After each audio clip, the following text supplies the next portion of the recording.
At one point when I would say the word fibroids, I was terrified, of course, because I had memories of my symptoms and what I had to go through when I had fibroids. But I am here to share my story, and it's not an easy story to listen to. In every menstrual, I would notice different symptoms, from the dizzy spells, the constant urination, and the heavy clots that would come out of me. But with the fibroids, I didn't make the decision to figure out what was going on with me until I fainted. And that's when everything changed.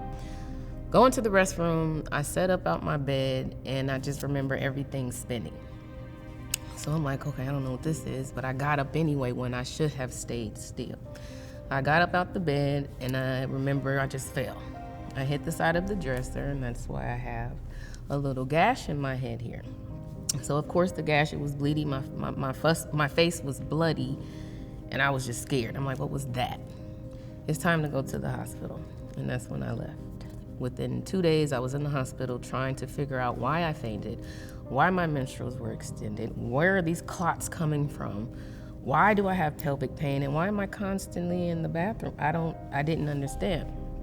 Immediately when I went to the doctor and I told my symptoms to the nurse, because you see the nurse before you see the doctor, she said, I'm about 99% sure you have fibroids.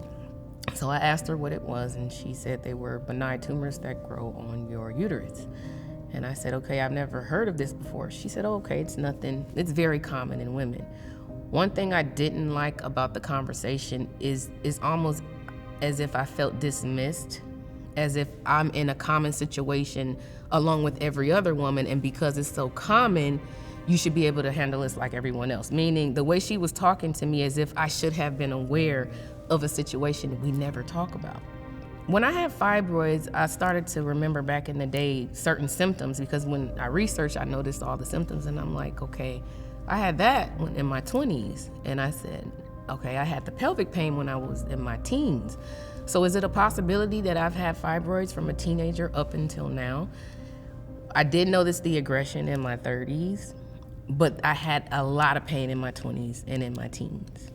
So I believe it started then, but because we never talk about our menstrual cycles and we're taught to be hush-hush about it, there was no one to talk to. If my own mother is telling me how to keep my menstrual quiet on the hush, I did not want to go public with a situation I was unfamiliar with.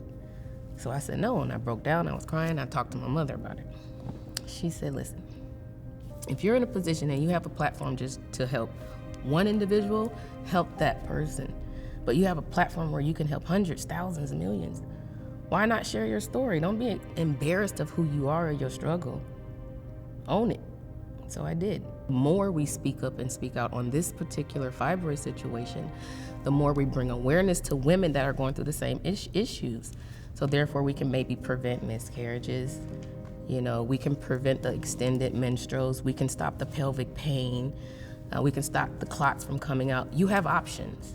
But if you're unaware of your options, how do you know what to do? That's why I'm here.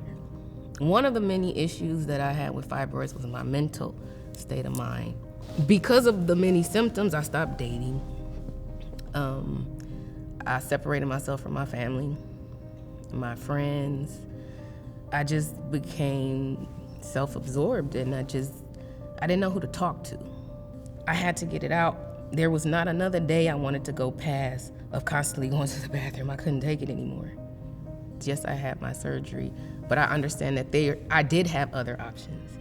I just wasn't aware of the other options. You don't necessarily have to have a myomectomy or a hysterectomy, depending on your situation, but there's another option, UFE.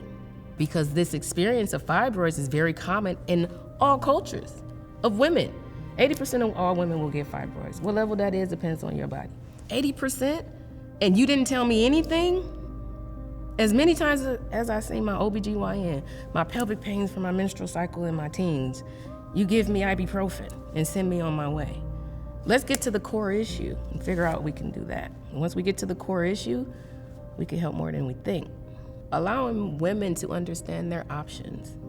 I didn't have a UFE option.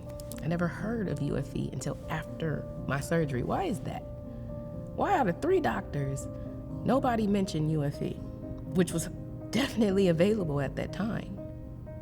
But what I know we can do is give you your options to remove it so you can have more of a normal life. I know several women now who's dealing with fibroids today, who has dealt with fibroids. My friend had 3 surgeries. 3. Let me tell you about my other friend. She had a baby. She knew she had fibroids before she got pregnant. She was so terrified of the surgery because her options was also myomectomy and hysterectomy. She didn't do the surgery, so she got pregnant, had the baby. Her baby was born with his eyes shut. They had to laser his eye open in order for him to see. To this day, that bothers her because she feel like she did that to her son. And she didn't. She just didn't know her options.